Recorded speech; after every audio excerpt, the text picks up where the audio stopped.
بسم اللہ الرحمن الرحیم۔ رسول اکرم صلی اللہ علیہ وآلہ وسلم کے جانشین کون ہوگا اور ان کو چننے کا حق کس کو حاصل ہے؟ آیا خدا مقرر فرمائے گا یا انسانوں کو یہ اختیار حاصل ہے کہ وہ جس کو چاہیں رسول کا جانشین بنا سکتے ہیں؟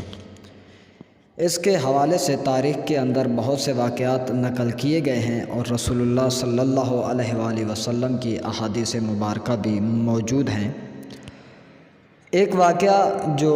اہل سنت اور شیعہ ہر دو کتابوں کے اندر نقل کیا گیا ہے آپ کی خدمت میں پیش کیا جا رہا ہے۔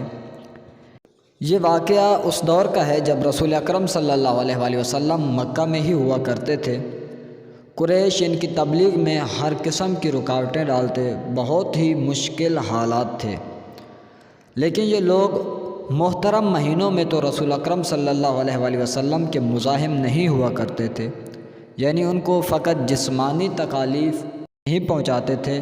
لیکن تبلیغ کی رکاوٹیں اپنی جگہ قائم رہتی، اور رسول اکرم صلی اللہ علیہ وآلہ وسلم بھی ان محترم مہینوں کی فرصت سے بہت ہی فائدہ اٹھاتے اور لوگوں کو تبلیغ اسلام کرتے، اسلام کی طرف دعوت دیتے۔ لوگ عرفات میں عزا کے بازار میں جمع ہوتے تو آپ صلی اللہ علیہ وآلہ وسلم وہاں قبائل کے درمیان گھوم پھر کر ان لوگوں کو اسلام کی دعوت دیا کرتے تھے۔ لکھا ہے کہ ابو جہل وہاں سائے کی مانند رسول اکرم صلی اللہ علیہ وآلہ وسلم کے پیچھے رہا کرتا تھا،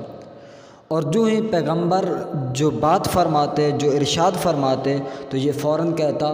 جھوٹ بول رہا ہے، اس کی باتوں پر دھیان مت دو۔ اسی دوران ایک قبیلے کے سردار نے جو رسول اکرم صلی اللہ علیہ وآلہ وسلم کی باتیں سن رہا تھا،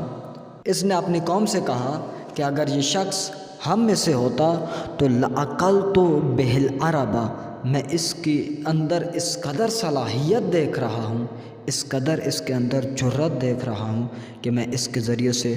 پورے عرب کو نگل لیتا۔ اس کے بعد یہ پیغمبر اکرم صلی اللہ علیہ وآلہ وسلم کے قریب گیا اور کہنے لگا کہ میں اور میری پوری قوم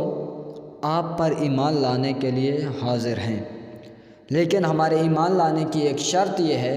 کہ آپ ہم سے وعدہ کریں کہ آپ اپنے بعد مجھے یا میری قوم میں سے کسی فرد کو اپنا جانشین بنائیں گے۔ جب اس نے یہ شرط لگائی تو رسول اکرم صلی اللہ علیہ وآلہ وسلم نے ارشاد فرمایا، میرے بعد میرا جانشین کون ہوگا اس کا اختیار میرے پاس نہیں بلکہ پروردگار کے پاس ہے کہ وہ جس کو چاہے گا اسی کو میرا جانشین مقرر فرمائے گا۔ یہ واقعہ اہل سنت اور شیعہ ہر دو تاریخوں کے اندر ذکر شدہ ہے کہ لوگوں کو یہ حق حاصل نہیں ہے کہ وہ پیغمبر کا جانشین اپنے اختیار سے چنیں، بلکہ پیغمبر صلی اللہ علیہ وآلہ وسلم کے